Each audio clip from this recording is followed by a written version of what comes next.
Sen. Al Franken bade farewell to Capitol Hill on Thursday with a lengthy broadside against the policies of the Trump administration and a call for politicians to commit themselves to honesty in public discourse.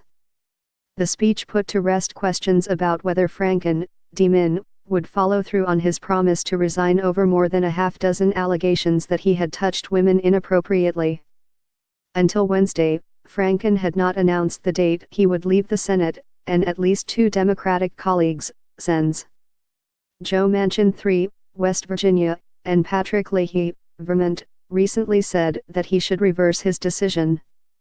In his farewell address, Franken lamented what he described as the degradation of truth in the national political debate and the hyperpartisan environment this has produced.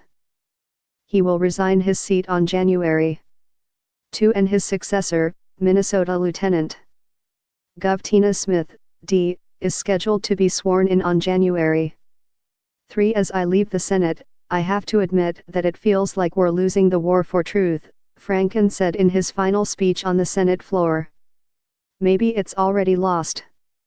If that's what happens, then we have lost the ability to have the kinds of arguments that help build consensus. As Republicans celebrated the passage of their tax plan in another part of the Capitol, Franken denounced the bill as a means of showering corporations and wealthy donors with tax breaks and special favors. The Republican tax bill represents a slap in the face to those forgotten men and women mentioned by President Donald Trump during the 2016 campaign, he said. I guess the president forgot about them.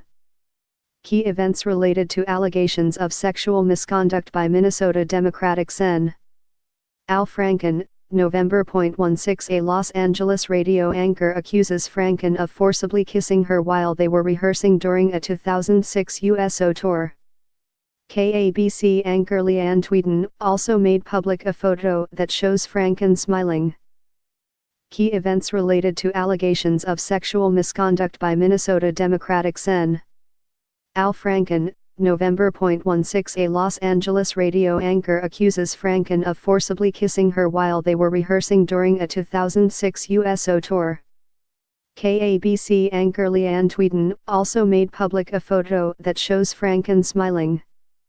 Franken is one of 7 lawmakers who in the past 3 months have resigned or decided not to run for re-election after allegations of sexual misconduct or harassment.